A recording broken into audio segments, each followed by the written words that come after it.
Hello बच्चों, कैसी चल रही है सभी की पढ़ाई। आई होप सभी लोग अच्छे से मन लगा के पढ़ रहे होंगे। तो बच्चों, आज की क्लास के अंदर हम लोग पॉलिनोमियल्स चैप्टर के प्रीवियस ईयर क्वेश्चंस यानी PYQs करने वाले हैं। 2020 के बेसिक के पेपर के क्वेश्चन भी और स्टैंडर्ड के पेपर के क्वेश्चन भी, दोनों ही क्वेश्चंस यहाँ पर कवर करेंगे। इसको करने से बच्चों क्या फ़ायदा होगा? दो फायदे होंगे सबसे बड़े। पहला फ़ायदा कि तुम लोगों को ये पता लग जाएगा कि पॉलिनोमियल्स चैप्टर से किस तरह के क्वेश्चन बोर्ड के अंदर पूछ रहा है, फिर उन्हीं की प्रैक्टिस करनी है, उसी तरह के क्वेश्चंस पर ज़्यादा ध्यान देना है। दूसरा बच्चों, ये पता लग जाएगा कि तुम्हारी तैयारी कितनी है। बहुत से बच्चों ने पॉलिनोमियल्स कर लिया होगा, अब इन क्वेश्चंस को करने के बाद ये देखो कि इनको कर पा रहे हो कि नहीं कर पा रहे हो। अगर कर पा रहे हो तो बड़ी अच्छी बात है, और अगर नहीं कर पा रहे हो, कुछ ऐसे क्वेश्चंस इनमें मिलते हैं तुम्हें जिनको तुम लोग नहीं कर पा रहे हो, तो उन्हीं की फिर जा करके बुक के अंदर अच्छे से प्रैक्टिस करो। तो बच्चों, स्टार्ट करते हैं फटाफट से अपनी क्लास को। कॉपी पेन लेकर के बैठना है, एक एक चीज़ को ध्यान से नोट करना है, नोटिस करना है कि किस तरह के क्वेश्चंस एग्जाम के अंदर 2020 में पॉलिनोमियल्स चैप्टर से पूछे गए।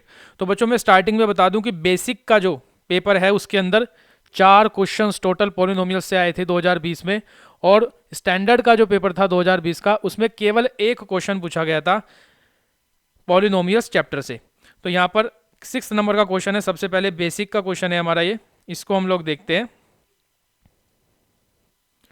तो बच्चों, यहाँ पर दिया हुआ है if 1 0 of the polynomial is the reciprocal of the other.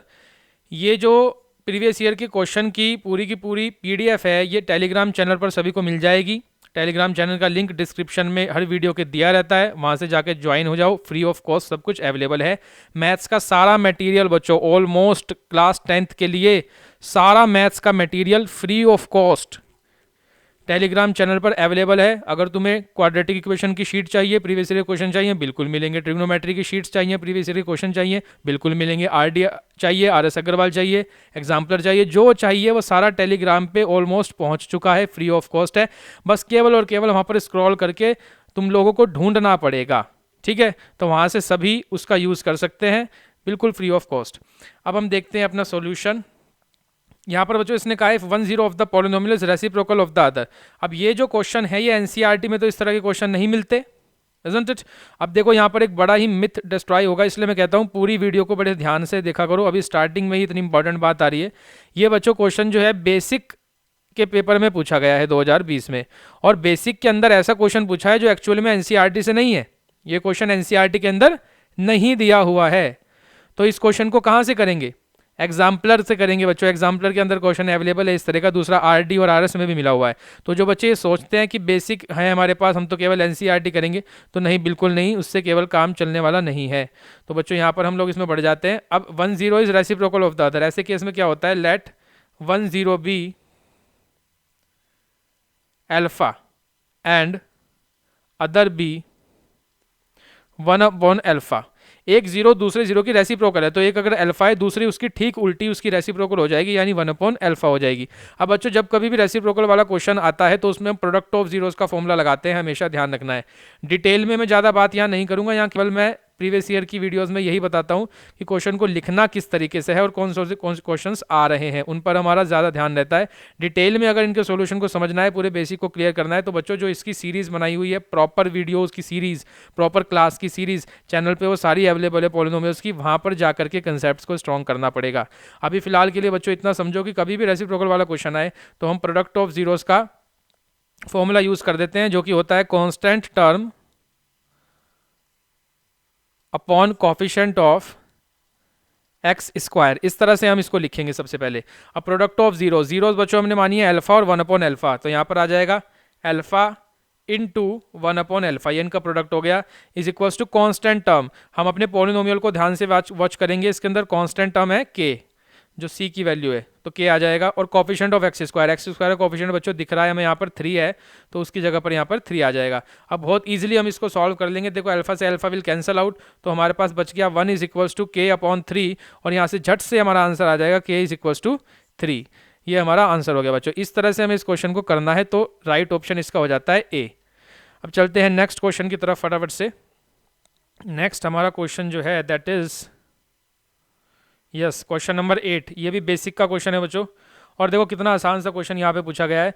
The maximum number of zeros of a cubic polynomial can have, एक क्यूबिक पॉलिनोमियल की ज़्यादा से ज़्यादा कितनी जीरोज हो सकती हैं? तो बच्चों हमें पता ही है क्यूबिक पॉलिनोमियल की डिग्री कितनी होती है, क्यूबिक है इसका मतलब डिग्री होगी 3, तो डिग्री 3 है तो जीरोज भी कितनी निकलेंगे बच्चों, 3 निकलेंगे, यानी डी इसका करेक्ट आंसर हो जाएगा।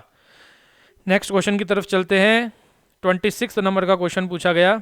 देखो यहाँ पर सिंपल डिवाइड करने के लिए क्या रहा है, बेसिक का बच्चों ये क्वेश्चन है। इस बार डिवीजन से क्वेश्चन तो पेपर के अंदर नहीं आने वाले हैं 2021 में अंदर, लेकिन आगे तो आएंगे, तो यहाँ पर हम इसको डिस्कस कर ही लेते हैं। तो डिवाइड हमें करना है 2 माइनस एक्स से 2x square minus x plus 3 को। अब यहाँ पर क्या क्राइटेरिया रहता है, ध्यान से देखो, हम इसको लिखेंगे और फिर जिससे हमें डिवाइड करना है उसको हम लोग इस तरह से लिख लेते हैं, यानी माइनस एक्स को पहले और प्लस 2 को बाद में, यानी डिसेंडिंग ऑर्डर में, स्टैंडर्ड फॉर्म में इसको हम लेके चले जाएंगे। ऐसे हमारे पास बन गया। अब बड़ी इजीली हम डिवाइड कर सकते हैं। तो बच्चों माइनस एक्स है और हमें 2x स्क्वायर लाना है, तो ऑब्वियस है माइनस 2x चलेगा। Minus 2x into x will be plus का 2x स्क्वायर, ये इसके नीचे आ जाता है। देन माइनस 2x की मल्टीप्लीकेशन प्लस 2 में भी होगी, तो वहाँ से आएगा माइनस का 4x, इजंट इट, ये इसके नीचे आ जाएगा। x वाली टर्म x वाली के नीचे आएगी, एक्स स्क्वायर वाली टर्म एक्स स्क्वायर के नीचे आएगी। फिर यहाँ पर हम साइन चेंज करते हैं, ये दोनों कैंसिल हो गए, ये बच्चों बन गया यहाँ पर 3x, उधर से नीचे आ जाता है हमारे पास प्लस का 3। अब हमारे को चाहिए 3x, तो हम क्या चलाएंगे, ऑब्वियस है हम माइनस का 3 चलाएंगे। माइनस 3 की मल्टीप्लाई माइनस एक्स में होगी तो इट विल बिकम 3x, और माइनस 3 की मल्टीप्लाई बच्चों प्लस 2 के अंदर होगी तो माइनस का 6 यहाँ से हमारे पास आ जाएगा। तो यहाँ से माइनस ये प्लस ये दोनों कैंसिल होते हैं, यहाँ पर हमें ऐड करके 9 मिल जाएगा। तो ये हमारे से पूछ रहा था कि क्वोशंट बताओ और रिमाइंडर बताओ। तो क्वोशंट तो हमारे पास ये आ जाता है minus 2x plus 3, this is the quotient, ये हम आंसर देंगे क्वोशंट में। और बच्चों रिमाइंडर नीचे हम देख रहे हैं 9 हमारे पास बच रहा है, तो दिस इज द रिमाइंडर। तो एक ऐसा डिवीजन का क्वेश्चन आसान सा इन्होंने यहाँ पर पूछ लिया है। आगे चलते हैं। ये बच्चों 27 नंबर का क्वेश्चन, ये भी बेसिक के अंदर पूछा गया और 3 मार्क्स के अंदर पूछ लिया गया है। तो फिर से एक मिथ डिस्ट्रॉय होता है, बहुत से बच्चे सोचते हैं हमने बेसिक ले रखा है तो हार्ड क्वेश्चन हमारे एग्जाम में तो आने वाला है ही नहीं। मैंने एक वीडियो भी शूट करी थी और प्रॉपरली बताया था कि ऐसा ज़रूरी नहीं है कि बेसिक का पेपर है तो उसमें हार्ड क्वेश्चन नहीं आएगा। हाँ, ये बिल्कुल है कि बेसिक के अंदर हार्ड क्वेश्चन थोड़े कम आएंगे। अगर स्टैंडर्ड के पेपर में हार्ड लेवल के क्वेश्चन 10 हैं तो बेसिक के अंदर 5 या 6 ही होंगे, लेकिन होंगे ज़रूर। इसलिए बेसिक वालों को भी हार्ड क्वेश्चन की प्रैक्टिस तो करनी पड़ेगी ही। तो यहाँ पर बच्चों देख सकते हो क्वेश्चन नंबर 27, ये क्वेश्चन एनसीईआरटी के अंदर अवेलेबल नहीं है, ये क्वेश्चन आरडी शर्मा का है, ये क्वेश्चन आरएस अग्रवाल का है। तो बेसिक के बच्चों को भी वहां से पढ़ने की जरूरत है। ये यहाँ पर तुम लोग लाइव प्रूफ देख सकते हो, बिल्कुल 3 मार्क्स के अंदर क्वेश्चन पूछा हुआ है। तो चलो इसको सॉल्व करते हैं हम लोग फटाफट से।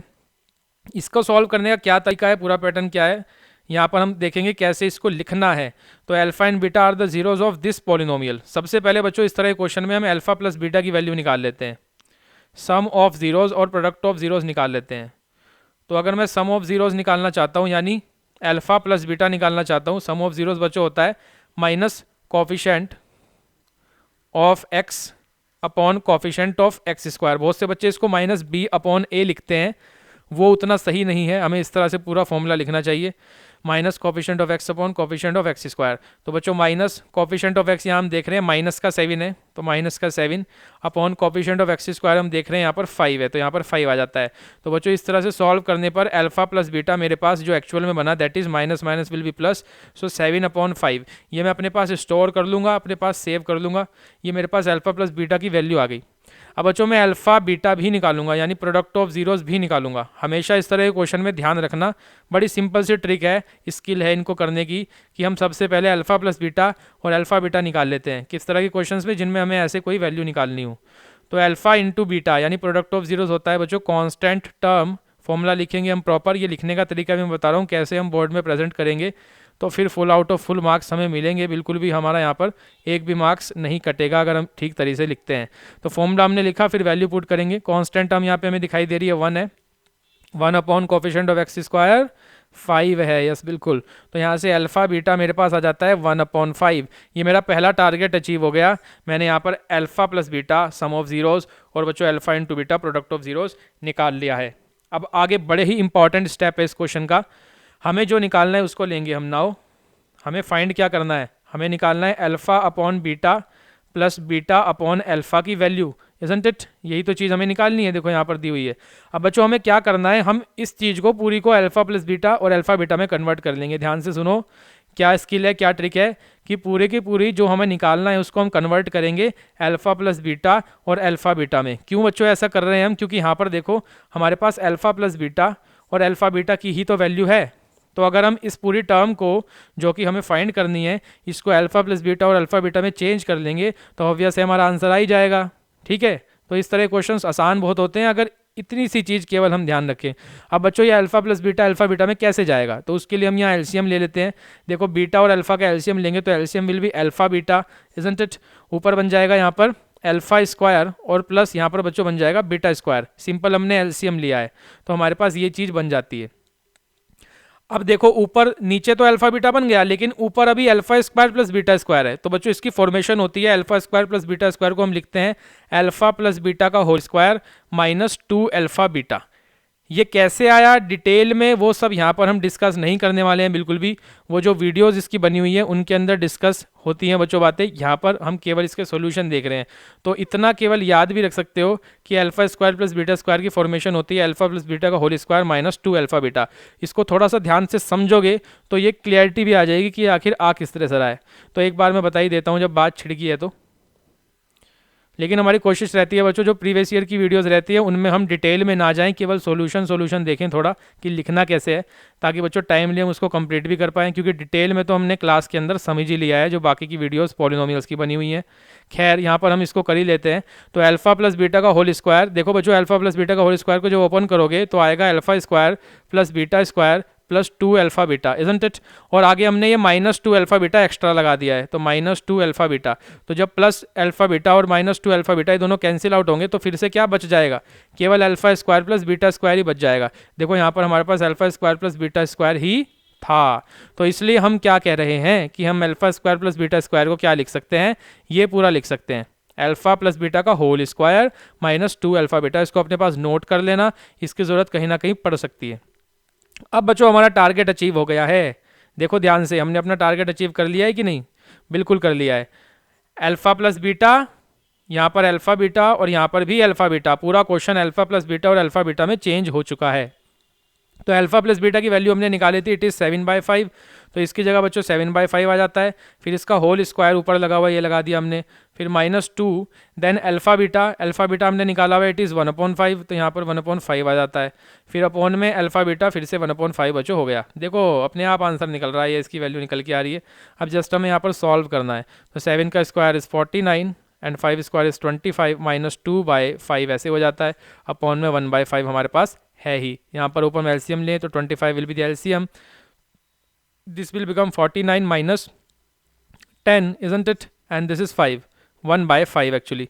सो 5 से 25 कैंसिल होगा इस तरह से। अब जो फाइनल आंसर क्या बनता है, 49 माइनस 10 विच मीन्स 39 और अपॉन में हमारे पास 5 है। This is our final answer for this.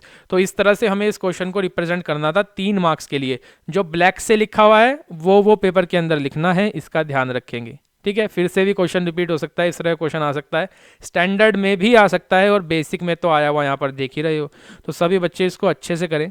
एक चीज़ और है, अभी सीबीएसई ने जो अपने सैम्पल पेपर रिलीज़ किए हैं वो बेसिक का अलग किया है और स्टैंडर्ड का अलग किया है। तो कुछ बच्चों का ये भी डाउट आ रहा था कि सर हमें बेसिक वाला करना चाहिए कि नहीं करना चाहिए अगर हम स्टैंडर्ड में हैं, और स्टैंडर्ड वाले तो ये पूछ रहे हैं कि बेसिक वाला करना चाहिए कि नहीं, और बेसिक वाले पूछ रहे हैं सर हमें स्टैंडर्ड वाला करना चाहिए कि नहीं। तो एक्चुअल जो है जो चीज़ जो दोनों के लिए सही रहेगी, बेसिक वाला अगर बच्चा है उसे बेसिक वाला पेपर भी करना चाहिए और स्टैंडर्ड वाला भी करना चाहिए। इसी तरह से स्टैंडर्ड वाले को बेसिक का पेपर भी करना चाहिए और स्टैंडर्ड का अपना पेपर तो करना चाहिए ही, क्योंकि बच्चों यहाँ पर तुम लोग देख रहे हो बेसिक के क्वेश्चन में भी बेसिक के पेपर में भी स्टैंडर्ड के क्वेश्चन आ रहे हैं, है ना। तो ध्यान रखना है इस चीज़ का, दोनों पेपर की बड़ी अच्छे से जम के प्रैक्टिस करो। आगे चलते हैं, यहाँ पर हमारे कंप्लीट हो जाते हैं बेसिक के क्वेश्चन। बेसिक के पेपर के अंदर 4 क्वेश्चन मैंने बताए 2020 में पूछे गए थे, ये पूरे हो गए। अब बच्चों स्टैंडर्ड में केवल एक क्वेश्चन पूछा था, ये रहा, ये इन्होंने पूछा था 4 मार्क्स के अंदर, और ऑप्शन यहाँ पे हमें इन्होंने दिया था। एक तो ये है ऊपर डिवीजन एल्गोरिथम से रिलेटेड क्वेश्चन। ये बच्चों मैं बता दूं ये एनसीईआरटी का क्वेश्चन है, डायरेक्ट एनसीईआरटी में से उतार दिया गया है, एनसीईआरटी की लास्ट एक्सरसाइज में से चेक कर सकते हो पॉलिनोमियल्स चैप्टर की। तो अब कमाल की बात क्या है कि स्टैंडर्ड के पेपर में तो एनसीईआरटी से क्वेश्चन डाल दिया है और ऊपर बेसिक के पेपर में हमने देखा हुआ एनसीईआरटी से थे नहीं। तो इससे तुम्हें क्या हिंट मिलता है, क्या समझते हो कि भाई तैयारी तो दोनों को ही करनी पड़ेगी, अच्छे तरीके से करनी पड़ेगी। ज़रूरी नहीं है बेसिक है तो तुम्हारा पेपर आसान बनेगा, ऐसा बिल्कुल भी नहीं है। तो यहाँ पर नेक्स्ट क्वेश्चन की बात अगर हम कर लें तो नेक्स्ट क्वेश्चन ये बच्चों, ये तो एनसीईआरटी से नहीं है, ये हमें आरडी शर्मा के अंदर क्वेश्चन मिल जाएगा जो सेकंड वाला डाला गया है ये। तो हम यहाँ पर फिलहाल दोनों ही क्वेश्चंस के सॉल्यूशन देखने वाले हैं। ये फर्स्ट जो क्वेश्चन है ये वाला 2021 एग्जाम में नहीं आने वाला क्योंकि डिवीजन एल्गोरिथम से रिलेटेड है, लेकिन बच्चों जो सेकंड क्वेश्चन का सॉल्यूशन हम करेंगे ये वाला क्वेश्चन, इस तरह के क्वेश्चन 2021 के एग्जाम में भी आएंगे। तो फटाफट से दोनों को सॉल्व कर लेते हैं। फर्स्ट पार्ट देखेंगे, इसको कर देते हैं फर्स्ट पार्ट, और ये हमारा हो गया second part. So first part का सॉल्यूशन, ऑन डिवाइडिंग दिस, जिसको डिवाइड कर रहे हैं बच्चों उसको डिविडेंड बोलते हैं। बड़ा ही बढ़िया क्वेश्चन है ये हर साल इंपॉर्टेंट रहता ही था, हम लोग बच्चों को बताते थे इसको जरूर करके जाना, और ये यहाँ पर दिख भी रहा है पेपर के अंदर। डिविडेंड, जिसको डिवाइड कर रहे हैं बच्चों उसको डिविडेंड बोलते हैं, जानते हो ना, ऐसे जो डिवाइड हो रहा होता है दिस इज़ कॉल्ड डिविडेंड, और जिससे डिवाइड कर रहे होते हैं वो होता है हमारा डिवाइज़र, और जो आता है यहाँ पर जो हम चलाते हैं इट इज़ कॉल्ड कोशेंट, और इससे तो सब वाकिफ़ हैं कि नीचे बचता है हमारे पास रिमाइंडर। तो बच्चों ये डिवाइड हो रहा है तो ये हो जाएगा डिविडेंड। फिर बच्चों किससे डिवाइड कर रहे हैं, बाय अ पॉलिनोमियल जी.एक्स, ध्यान दो, बाय अ पॉलिनोमियल जी.एक्स, जी.एक्स से हम लोग यहाँ पर डिवाइड कर रहे हैं, ठीक है। तो जी.एक्स से हम लोग डिवाइड कर रहे हैं, इसका मतलब जी.एक्स क्या हो जाएगा, g x is the divisor, yes, तो डिवाइज़र ये हो गया हमारा जी.एक्स। अब बच्चों यहाँ पर the quotient and remainder were, the quotient, see the quotient and remainder were x - 2 and -2x + 4। तो कोशेंट लिख लेते हैं बड़े आराम से प्यार से, quotient is x - 2 and remainder जो बचता है it is -2x + 4। Now we have to find out what we have to find out, we have to find out the gx, so we have to find out the divisor in this। तो बच्चों इसमें division algorithm का use होता है। So what is division algorithm? By division algorithm,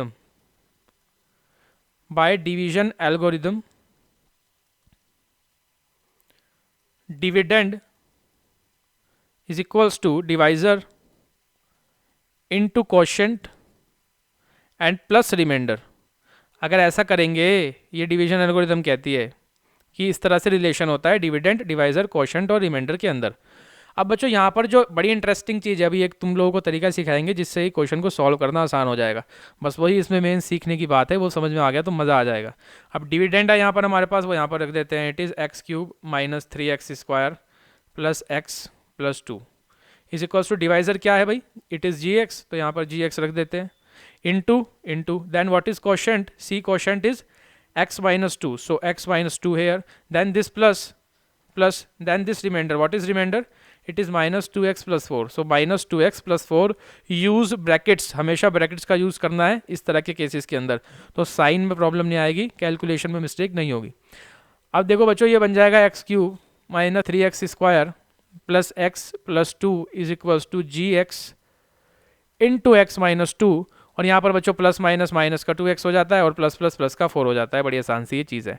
अब यहाँ पर हमें क्या करना चाहिए, this is one term and this is another term, ये पूरी एक टर्म का काम कर रही है और ये हमारे पास एक दूसरी टर्म है पूरी की पूरी। तो हमें क्या करना है, सबसे पहले इसको हम लोग यहाँ पर लेके आएंगे LHS के अंदर, बस यही चीज़ ध्यान रखनी है, इससे तुम्हारी कैलकुलेशन आसान बनेगी। क्या करोगे, जो रिमाइंडर है दिस पार्ट इसको LHS में ले आओ, so this will become x³ - 3x² + x + 2, और उधर से माइनस का 2x इधर आएगा तो +2x, और ये +4 इधर आएगा तो -4 बन जाता है। सामने बच्चों हमारे पास gx इंटू x - 2, केवल ये छूट गया, ठीक है, बस यही पार्ट इस क्वेश्चन की जान है, इससे कैलकुलेशन आसान होगी। अब यहाँ पर ये बन गया अलग, ये बन गया अलग, ये सॉल्व हो जाएंगे, तो हमारे पास बचता है x³ - 3x² then plus 3x and that's -2c is equals to gx and x - 2। Clear, यहाँ तक हम लोग पहुँच गए। अब भाई हमें निकालना है gx, कैसे आएगा, so gx is equals to what, x - 2 यहाँ मल्टीप्लाई में है तो पूरा का पूरा बच्चों x³ - 3x² + 3x - 2, इसके अपॉन में चला जाएगा कौन, x - 2, यानी इसको डिवाइड करेगा लाइक दिस, आ जाएगा gx। अब सब बच्चे समझ ही गए होंगे आगे करना क्या है, तो यहाँ पर बच्चों हम जस्ट x - 2 से x³ - 3x² plus 3x minus 2 को डिवाइड करेंगे और अपना आंसर हमें फटाफट से मिल जाएगा। तो बच्चों एक्स स्क्वायर चलाएंगे, एक्स क्यूब माइनस 2x² ऐसे बन जाता है, minus plus sign change, this will cancel out. यहाँ से माइनस एक्स स्क्वायर नीचे उतारा हमने प्लस का 3x और माइनस का 2 भी उतार लेते हैं। अब चलेंगे माइनस का x, तो minus x square then minus x minus 2 will be plus 2x, isn't it, and this is plus, this is minus, this will cancel out. यहाँ से आ गया x हमारे पास, नीचे उतारा माइनस 2 और x माइनस 2 यहाँ है, x माइनस 2 यहाँ है, तो ऑब्वियस है प्लस 1 चलेगा। x minus 2 into 1 is equals to x minus 2। तो यहाँ पर हम देख रहे हैं रिमाइंडर आ गया बच्चों 0। तो gx कितना आ गया, जब हमने x माइनस 2 से x cube minus 3x² plus 3x minus 2 को डिवाइड किया तो हमारे पास ये आया, ये portion, isn't it? So we have x² minus x plus 1 as the gx। ये बच्चों हमारा आंसर हो जाएगा। फाइनली हम आंसर कंक्लूड करेंगे, gx is equals to x² minus x plus 1, this is the final answer, put it into the bracket, और ये हो गया हमारा आंसर। ऐसे बच्चों इसको हमें करना था, ठीक है। नेक्स्ट क्वेश्चन की तरफ फटाफट से चलते हैं, जो इस बार के भी बड़ा ज़्यादा इंपॉर्टेंट है और आज की क्लास का हमारा लास्ट क्वेश्चन है। तो second part, if the sum of the square, see this, if the sum of the squares of zeros of the quadratic polynomial is 40 then find the value of k। तो हम ये polynomial नीचे लिख लेते हैं, x² minus 8x plus k। Second part, given polynomial x² minus 4x, यही था, x² minus 8x plus k, yes.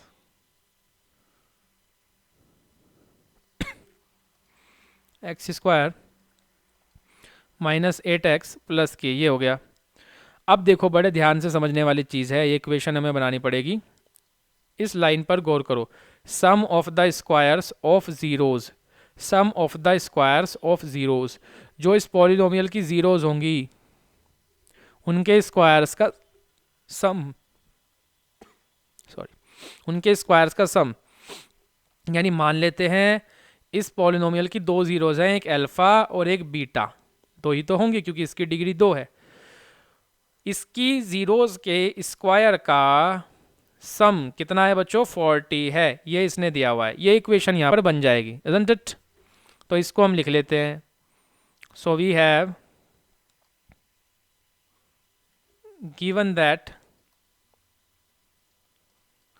यहाँ पर मान लेते हैं let its zeros be alpha and beta.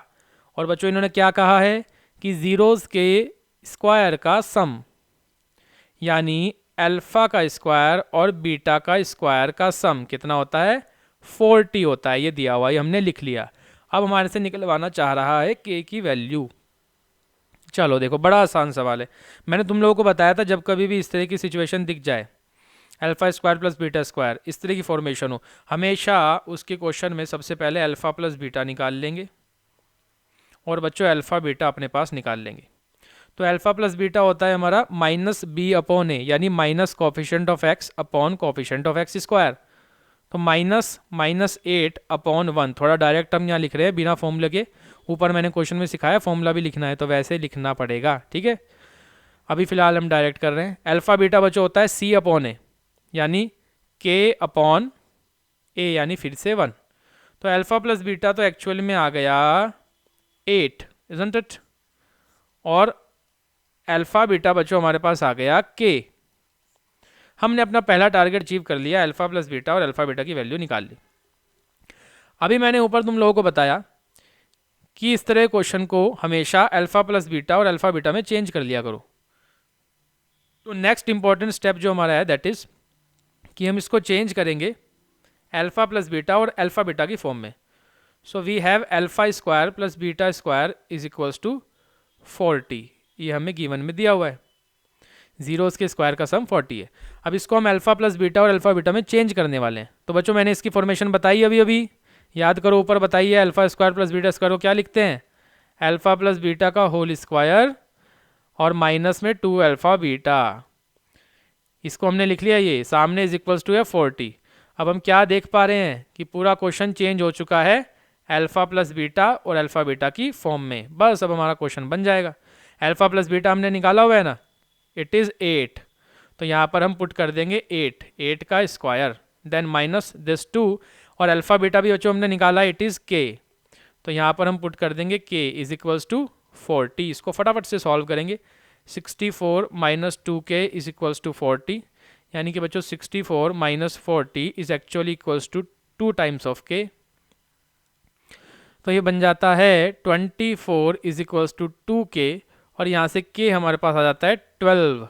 k ही हमें निकालना था, ये हमारा बच्चों आंसर हो जाएगा। तो इस तरीके से हमें इस क्वेश्चन को रिप्रेजेंट करना है पेपर के अंदर, सभी ध्यान रखेंगे। तो बच्चों आज की क्लास के अंदर हम लोगों ने 2020 के पेपर के क्वेश्चंस देखे किस तरह के पॉलिनोमियल से पूछ रहा है, और यहाँ पर मैं इंपॉर्टेंट पॉइंट जो आज की क्लास से निकल के आते हैं वो बता देता हूँ। ध्यान से इन चीज़ों को समझो। एक तो हमने देखा कि बेसिक के पेपर में भी हार्ड क्वेश्चंस पूछ रहा है, यानी ऐसे क्वेश्चन पूछ रहा है जो एनसीईआरटी के अंदर नहीं है, एनसीईआरटी के अंदर नहीं है। तो बेसिक वाले बच्चों को उस तरह से ही मेहनत करनी चाहिए ताकि वो भी अच्छा स्कोर कर सकें। फिर बच्चों स्टैंडर्ड के पेपर में हमने देखा कि स्टैंडर्ड के पेपर के अंदर जरूरी नहीं है क्वेश्चन बाहर से ही आएंगे। अभी हमने देखा यहाँ पर एनसीईआरटी से भी क्वेश्चन डाले हुए हैं स्टैंडर्ड के पेपर में। तो ओवरऑल में अगर हम कंक्लूजन निकालें कि बेसिक और स्टैंडर्ड दोनों के पेपर में ही हार्ड क्वेश्चंस तो आएंगे, लेकिन बेसिक का पेपर में हार्ड क्वेश्चन की संख्या थोड़ी कम होगी स्टैंडर्ड के मुकाबले। अब रही तैयारी की बात, तैयारी दोनों को कैसे करनी चाहिए, किन बुक्स का यूज़ करना चाहिए। तो चाहे बेसिक का बच्चा हो चाहे स्टैंडर्ड का बच्चा हो, अगर वो 95 प्लस स्कोर करना चाहता है तो उसको अच्छी किताब का यूज़ करना ही पड़ेगा, यानी एनसीईआरटी तो करनी ही पड़ेगी। उसके अलावा थोड़ी अदर सोर्सेज पर भी जाना पड़ेगा, जैसे exemplar is a very good book, direct वहाँ से क्वेश्चन आते हैं। मैंने बताया था, वीडियो भी बनाई थी एक, क्योंकि बच्चों एनसीईआरटी और एनसीईआरटी एग्जाम्पलर दोनों रिकमेंड करता है सीबीएसई। फिर हम लोगों के पास टाइम है, हम आरडीआरएस बहुत अच्छी अच्छी बुक्स है उनका भी यूज़ कर सकते हैं, और प्रीवियस ईयर के क्वेश्चन तो हमें करने ही चाहिए, उनसे ही असली आइडिया लगता है। जैसे अभी यहाँ पर तुम लोगों को पता लगा कि किस तरह के क्वेश्चन आ रहे हैं। तो बच्चों आज की क्लास थी हमारी पॉलिनोमियल्स की, इसको यहीं पर पूरा करेंगे। तो ठीक है, आज की क्लास के लिए रखते हैं इतना ही। सभी अच्छे से जम के पढ़ते रहो, मेहनत करते रहो। ठीक है, मिलते हैं नेक्स्ट क्लास के अंदर। Thank you.